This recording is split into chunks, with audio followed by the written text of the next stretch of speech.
Welcome back to my channel. ಎಲ್ಲರೂ ಹೇಗಿದ್ದೀರಾ? I hope ಎಲ್ಲರೂ ಚೆನ್ನಾಗಿದ್ದೀರಾ. ನಾನು ಕೂಡ ತುಂಬಾನೇ ಚೆನ್ನಾಗಿದ್ದೀನಿ. ಯಾರೆಲ್ಲ ನನ್ನ ಚಾನಲ್ ಸಬ್ಸ್ಕ್ರೈಬ್ ಮಾಡ್ಕೊಂಡಿದ್ರೆ ಎಲ್ರಿಗೂ ತುಂಬಾ ಥ್ಯಾಂಕ್ಸ್. ಇನ್ನೂ ಯಾರೆಲ್ಲ ನನ್ನ ಚಾನಲ್ನ ಸಬ್ಸ್ಕ್ರೈಬ್ ಮಾಡ್ಕೊಳ್ದೆ ನೋಡ್ತಿದ್ದೀರಾ, ಪ್ಲೀಸ್ ದಯವಿಟ್ಟು ಸಬ್ಸ್ಕ್ರೈಬ್ ಮಾಡ್ಕೊಂಡು ವಿಡಿಯೋಸ್ ನೋಡಿ and give like, share, comment.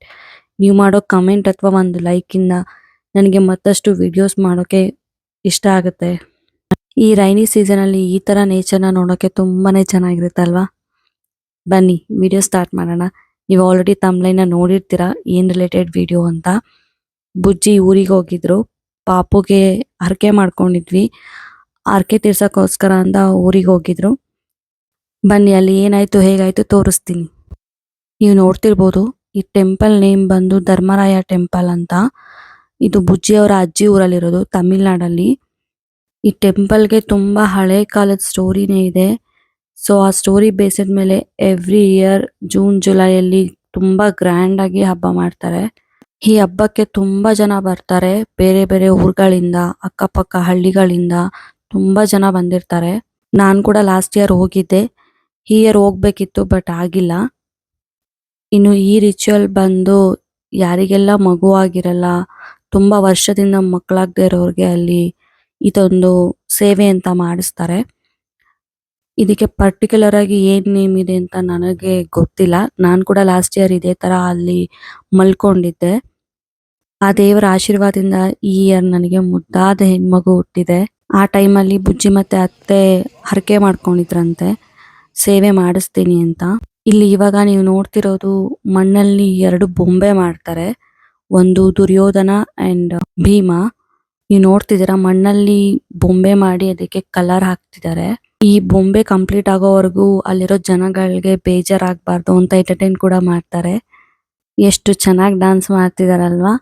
ಈ ಡ್ಯಾನ್ಸ್ನೆಲ್ಲ ನೋಡ್ತಾ ಇದ್ರೆ ನನಗೆ ನನ್ನ ಸ್ಕೂಲ್ ಡೇಸ್ ನೆನಪಾಗ್ತಿದೆ. ಕೋಲಾಟ ಡ್ಯಾನ್ಸಸ್ ಎಲ್ಲ ತುಂಬಾ ಮಾಡ್ತಿದ್ವಿ ನಾವು ಕೂಡ. ಲಾಸ್ಟ್ ಇಯರ್ ನಾನು ಹೋದಾಗ ಇಷ್ಟೊಂದೆಲ್ಲ ಕ್ರೌಡ್ ಇರಲಿಲ್ಲ. ಈ ಥರ ಎಲ್ಲ ಏನೂ ಇರಲಿಲ್ಲ. ನಾನು 3 ಡೇಸ್ ಮುಂಚೆನೇ ಒಂದು ರಿಚುವಲ್ ಇತ್ತು, ಅದು ಮುಗಿಸ್ಕೊಂಡು ಬಂದ್ಬಿಟ್ಟಿದ್ದೆ. ಈ ಟೈಮ್ ಬುಜ್ಜಿ ಹೋದಾಗ ಇದೆಲ್ಲ ಇತ್ತು ಅನ್ಸುತ್ತೆ. ಈ ವಿಡಿಯೋಸ್ ಎಲ್ಲ ಬುಜ್ಜಿನೇ ಕ್ಯಾಪ್ಚರ್ ಮಾಡ್ಕೊಂಡ್ ಬಂದಿರೋದು.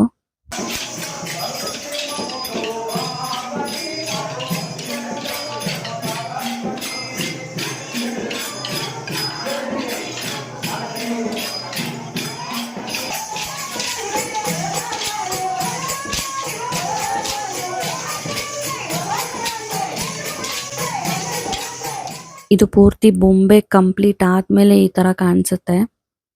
ತುಂಬಾ ಚೆನ್ನಾಗಿ ಮಾಡಿದಾರಲ್ವಾ ನೋಡೋಕೆ. ಇದ್ರಲ್ಲಿ ನೀವು ಗೆಸ್ ಮಾಡಿ ಯಾವ ಬೊಂಬೆ ದುರ್ಯೋಧನ, ಯಾವುದು ಭೀಮ ಅಂತ. ಈ ಹಬ್ಬನ ಹೇಗ್ ಸೆಲೆಬ್ರೇಟ್ ಮಾಡ್ತಾರೆ ಅಂತಂದ್ರೆ, ಕೌರವರು ಮತ್ತೆ ಪಾಂಡವರ ಮಧ್ಯೆ ನಡೆಯೋ ಯುದ್ಧನ ಇಲ್ಲಿ ಎನಾಕ್ಟ್ ಮಾಡಿ ತೋರಿಸ್ತಾರೆ. ಯುದ್ಧ ಮೀನ್ಸ್ ಒಂದು ಪರ್ಟಿಕ್ಯುಲರ್ ಸೀನ್ ಅಷ್ಟೇ.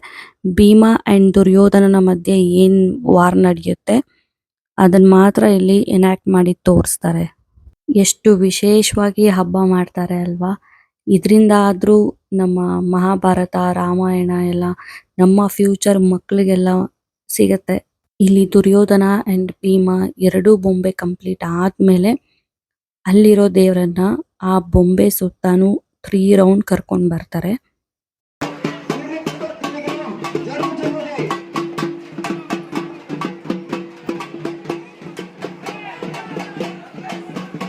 ಇನ್ನು ಅದಾದ್ಮೇಲೆ ಇಲ್ಲಿ ಹೊಳೆ ಹತ್ರ ಬಂದಿದ್ದಾರೆ. ನೀವು ನೋಡ್ತಿರ್ಬೋದು, ಇಲ್ಲಿ ದುರ್ಯೋಧನ ಮತ್ತೆ ಭೀಮ ಇಬ್ರು ಇದ್ದಾರೆ. ಇಲ್ಲಿಂದ ಇವರ ಪಾತ್ರ ಶುರು ಆಗುತ್ತೆ. ಇನ್ನು ನಾವೆಲ್ಲ ಓದಿ ತಿಳ್ಕೊಂಡಿರೋ ಹಾಗೆ ಕೌರವರೆಲ್ಲ ಯುದ್ಧದಲ್ಲಿ ಸೋತಿರ್ತಾರೆ. ದುರ್ಯೋಧನ ಮಾತ್ರ ಉಳ್ಕೊಂಡಿರ್ತಾನೆ.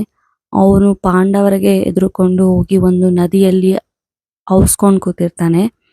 ನದಿಯಲ್ಲಿ ಕೂತಿರೋ ದುರ್ಯೋಧನನ ಭೀಮ ಇಲ್ಲಿ ಕರ್ಕೊಂಡು ಹೋಗ್ತಾ ಇದ್ದಾನೆ ಯುದ್ಧಕ್ಕೋಸ್ಕರ. ಯುದ್ಧ ಮಾಡು ಬಾ, ನಿನ್ನ ಶಕ್ತಿಯನ್ನು ತೋರಿಸು ಅಂತ ಇಲ್ಲಿ ಎನಾಕ್ಟ್ ಮಾಡ್ತಿದ್ದಾರೆ ಅವರು. ಈ ಸೀನೆಲ್ಲ ಕಣ್ ತುಂಬ್ಕೊಳ್ಳೋಕೆ ತುಂಬಾನೇ ಖುಷಿ ಆಗುತ್ತೆ. ಅಲ್ಲಿರೋರೆಲ್ಲ ನಿಜವಾಗ್ಲೂ ತುಂಬಾನೇ ಅದೃಷ್ಟ ಮಾಡಿದ್ದಾರೆ ಇದನ್ನ ನೋಡಕ್ಕೆ. ಎಷ್ಟು ಚೆನ್ನಾಗಿ ಆಕ್ಟ್ ಮಾಡ್ತಾರೆ, ಎಷ್ಟು ಫನ್ನಿಯಾಗೂ ಇರುತ್ತೆ ಮತ್ತೆ ಎಂಟರ್ಟೈನ್ಮೆಂಟ್ ಆಗೂ ಇರುತ್ತೆ. ಅಂಡ್ ದೇವ್ರ ಕಾರ್ಯ ಕೂಡ ಹಾಗೇ ನಡೆಯುತ್ತೆ. ಅಂಡ್ ಇದರಿಂದ ನಮ್ಗೆ ಆ ಟೆಂಪಲ್ ಸ್ಟೋರಿ ಕೂಡ ತಿಳಿಯುತ್ತೆ. ನಿಜವಾಗ್ಲೂ ನಾನು ಕೂಡ ಇದನ್ನೆಲ್ಲ ನೋಡಿಲ್ಲ, ಫಸ್ಟ್ ಟೈಮ್ ನೋಡ್ತಿರೋದು. ಬುಜ್ಜಿನ ಮದುವೆ ಆಗಿ 3 ಇಯರ್ಸ್ ಆದ್ರೂ ನಾನು ಈ ಫೆಸ್ಟಿವಲ್ಗೆಲ್ಲ ಹೋಗಕ್ಕಾಗ್ಲೇ ಇಲ್ಲ. ಬಿಕಾಸ್ ಅವ್ರು ಕೂಡ ಹೋಗಕ್ಕಾಗಿಲ್ಲ. ಬಿಕಾಸ್ ಆಫ್ ಆಫೀಸ್ ಲೀವ್ಸ್ ಇರೋದಿಲ್ಲ. ಇಲ್ಲಿ ನೋಡ್ತಿರ್ಬೋದು ಭೀಮ ದುರ್ಯೋಧನನ ಯುದ್ಧಕ್ಕೆ ಕರ್ಕೊಂಡು ಹೋಗ್ತಿದ್ದಾನೆ. ಮುಂದೇನಾಗುತ್ತೆ ನೀವೇ ನೋಡಿ.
ಇನ್ನು ಇಲ್ಲಿ ದುರ್ಯೋಧನ ಮತ್ತೆ ಭೀಮ ಎಷ್ಟು ಮುದ್ದಾಗಿ ಜಗಳ ಮಾಡ್ತಿದ್ದಾರೆ ಅಲ್ವಾ. ಇವಾಗಿನ ಕಾಲದಲ್ಲಿ ಈ ತರ ನೋಡಕ್ ಸಿಗೋದು ತುಂಬಾನೇ ಕಷ್ಟ. ಅದರಲ್ಲೂ ಹಳ್ಳಿಗಳಲ್ಲಿ ಮಾತ್ರ ಈ ತರ ಎಲ್ಲ ಉಳ್ಕೊಂಡಿರೋದು. ಇವಾಗೆಲ್ಲ ಮೊಬೈಲು, ಥಿಯೇಟರ್ಸು ಇದೆಲ್ಲ ಬಂದು ನಾವಂತೂ ಈ ತರ ಎನಾಕ್ಟ್ ಮಾಡಿ ತೋರ್ಸೋದನ್ನ ನೋಡಕ್ ಇಂಟ್ರೆಸ್ಟ್ ಇರಲ್ಲ, ಇಷ್ಟನೂ ಪಡಲ್ಲ. ಇವಾಗಿನ ಮಕ್ಳಿಗೆಲ್ಲ ಇದ್ರ ಬಗ್ಗೆ ಐಡಿಯಾನೇ ಇರಲ್ಲ. ಇದೆಲ್ಲ ನೋಡಕ್ ಸಿಗೋದು ಹಳ್ಳಿಗಳಲ್ಲಿ ಈ ಹಬ್ಬದ ಟೈಮಲ್ಲಿ. ಇನ್ನು ಹಳ್ಳಿ ಬಿಟ್ಟು ಬಂದವ್ರಿಗೆಲ್ಲ ಇದೆಲ್ಲ ಒಂಥರ ಕನ್ಸಾಗೆ ಇರುತ್ತೆ. ಬುಚ್ಚಿ ಊರಲ್ಲಂತೂ ಎಲ್ಲಾ ಹಬ್ಬಗಳನ್ನು ತುಂಬಾ ವಿಶೇಷವಾಗಿ ಮಾಡ್ತಾರೆ. ನನಗಂತೂ ಪ್ರತಿ ಹಬ್ಬದಲ್ಲೂ ಒಂದೊಂದು ಕ್ಯೂರಿಯಾಸಿಟಿ ಇರುತ್ತೆ. ಏನ್ ಮಾಡ್ತಾರೆ, ಹೇಗಿರುತ್ತೆ ಎಲ್ಲಾನು ನೋಡಕ್ ಆಸೆ ಇರುತ್ತೆ. ಹಾಗೆ ತುಂಬಾ ಹಬ್ಬಗಳಲ್ಲಿ ಕೂಡ ನಾನು ಪಾರ್ಟಿಸಿಪೇಟ್ ಮಾಡಿದೀನಿ. ನನಗದೆಲ್ಲ ಹೊಸದಾಗಿ ಅನ್ಸಿದ್ರು ತುಂಬಾ ಖುಷಿ ಕೊಡುತ್ತೆ. ನಮ್ಮ ಹಬ್ಬಗಳೆಲ್ಲ ನಮ್ಗೆ ತುಂಬಾನೇ ಚೆನ್ನಾಗ್ ಗೊತ್ತು. ಬಟ್ ಅವರ ಹಬ್ಬಗಳನ್ನ ನೋಡಿದಾಗ ನನಗೆ ಒಂಥರ ವಿಶೇಷ ಅನ್ಸುತ್ತೆ. ಇಲ್ಲಿ ದುರ್ಯೋಧನ ಮತ್ತೆ ಭೀಮ ಅವರ ಜಗಳ ಕೊನೆ ಹಂತಕ್ಕೆ ಬಂದಿರುತ್ತೆ. ಭೀಮಂಗೆ ತುಂಬಾ ಚೆನ್ನಾಗಿ ಗೊತ್ತಿರುತ್ತೆ ದುರ್ಯೋಧನನ ವೀಕ್ನೆಸ್. ಅವನ ತೊಡೆ ಭಾಗದಲ್ಲಿ ಹೊಡೆದ್ರೆ ಅವನು ಖಂಡಿತವಾಗ್ಲೂ ಸಾಯ್ತಾನೆ ಅಂತ. ಭೀಮ ಅದನ್ನೇ ಇಲ್ಲಿ ಮಾಡ್ತಾನೆ. ಇಲ್ಲಿ ದುರ್ಯೋಧನನ ಬೊಂಬೆ ಮೇಲೆ ತೊಡೆ ಭಾಗದಲ್ಲಿ ಮಾರ್ಕ್ ಮಾಡಿಟ್ಟಿರ್ತಾರೆ. ಭೀಮ ಬಂದು ಆ ತೊಡೆ ಭಾಗಕ್ಕೆ ಬಲವಾಗಿ ಹೊಡೆದಾಗ ದುರ್ಯೋಧನ ಸಾವನ್ನಪ್ತಾನೆ. ಎಷ್ಟು ಚೆನ್ನಾಗಿ ತೋರಿಸಿದಾರಲ್ವಾ. ನಿಜವಾಗ್ಲೂ ನೋಡಕ್ಕೆ 2 ಕಣ್ಣು ಸಾಲಲ್ಲ. ನನ್ನ ಜೊತೆ ಯಾರೆಲ್ಲ ವಿಡಿಯೋ ನೋಡಿದ್ರಿ ಅವರಿಗೆಲ್ಲ ಆ ದೇವರು ಆರೋಗ್ಯ ಆಯುಷ್ಯ ಎಲ್ಲ ಕೊಟ್ಟು ಕಾಪಾಡಲಿ.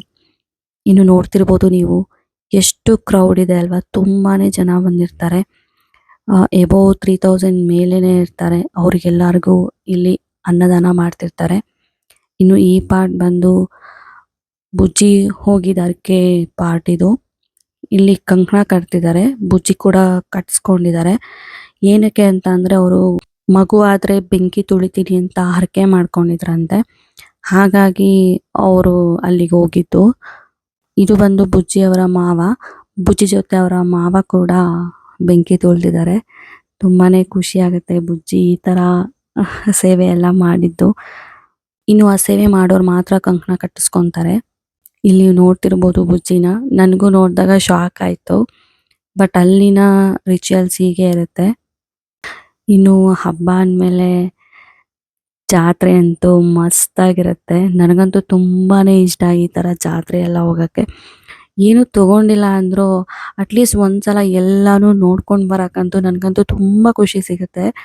ಹಬ್ಬ ಅಂದ್ರೇನೆ ಒಂಥರ ಎಲ್ಲರೂ ಸೇರೋದು, ಈ ತರ ಜಾತ್ರೆಗೆ ಹೋಗೋದು, ಈ ತರ ಆಟಗಳಂತೂ ತುಂಬಾ ಖುಷಿ ಆಗುತ್ತೆ ನನಗೆ. ಇದೆಲ್ಲ ನೋಡ್ತಿದ್ರೆ ನಾನು ಹೋಗ್ಬೇಕು ಅಂತ ಅನ್ನಿಸ್ತಿತ್ತು. ನೆಕ್ಸ್ಟ್ ಇಯರ್ ಖಂಡಿತ ಹೋಗ್ತೀನಿ. ಇನ್ನು ಇಲ್ಲಿ ಸಾಯಂಕಾಲ ಆ ಸೇವೆಗೋಸ್ಕರ ಇಲ್ಲಿ ಮಧ್ಯಾಹ್ನನೇ ಬೆಂಕಿ ಹಾಕಿದ್ದಾರೆ. ಇನ್ನು ಆ ಬೆಂಕಿ ಎಲ್ಲ ಆದ್ಮೇಲೆ ಅದು ಈ ತರ ಇರುತ್ತೆ. ನೋಡಕ್ಕೆ ಭಯ ಆಗ್ತಿದೆ. ಪೂಜಿ ಹೇಗ್ ಸೇವೆ ಮಾಡಿದ್ರು ನನಗಂತೂ ಗೊತ್ತಿಲ್ಲ. ಅವರು ಮಾಡಿರೋ ಸೇವೆನ ಕ್ಲಿಪ್ ತಗೊಳಕ್ಕಾಗಿಲ್ಲ. ತುಂಬಾನೇ ಕ್ರೌಡ್ ಇತ್ತು ಅಂತ ಹೇಳಿದ್ರು. ನಮ್ಮ ಅತ್ತೆ ಹತ್ರ ಮೊಬೈಲ್ ಕೊಟ್ಟಿದ್ರಂತೆ ಕ್ಯಾಪ್ಚರ್ ಮಾಡೋಕೆ, ಅವ್ರು ಮಾಡಿಲ್ಲ. ಇನ್ನು ಅವ್ರ ಸೇವೆ ತುಂಬಾನೇ ಚೆನ್ನಾಗಾಗಿದೆ. ಅದ್ರಲ್ಲಂತೂ ತುಂಬಾನೇ ಖುಷಿ ಇದೆ. ಇನ್ನು ಸೇವೆ ಮಾಡಿದವರೆಲ್ಲ ಒಂದು ರಾತ್ರಿಯಲ್ಲಿ ಕಳಿಬೇಕು ಅನ್ನೋದಿರುತ್ತೆ. ಸೊ ಅವರಿಗೆಲ್ಲ ಎಂಟರ್ಟೈನ್ಮೆಂಟ್ ಆಗಿ ಇದು ಒಂದು ಡ್ರಾಮಾ ಮಾಡಿದ್ರಂತೆ. ಆ ರಾತ್ರಿ ಬುಜ್ಜಿ ಡ್ರಾಮಾ ನೋಡ್ತಾ ಅಮ್ಮನ ಮಡಿಲಲ್ಲಿ ರಾತ್ರಿ ಪೂರ್ತಿ ಕಳೆದಿದ್ದಾರೆ. ಇನ್ನು ಈ ವಿಡಿಯೋ ಇಲ್ಲಿಗೆ ಮುಗಿಸ್ತಾ ಇದ್ದೀನಿ. ಯಾರಿಗೆಲ್ಲ ಈ ವಿಡಿಯೋ ಇಷ್ಟ ಆಯ್ತು ದಯವಿಟ್ಟು ಲೈಕ್ ಮಾಡಿ, ಶೇರ್ ಮಾಡಿ, ನಿಮ್ಮ ಅಭಿಪ್ರಾಯನ ಕಮೆಂಟಲ್ಲಿ ತಿಳಿಸಿ. Thank you for watching. ಮತ್ತೆ ಸಿಗೋಣ. ಅಲ್ಲಿವರೆಗೂ ಖುಷಿಯಾಗಿರಿ.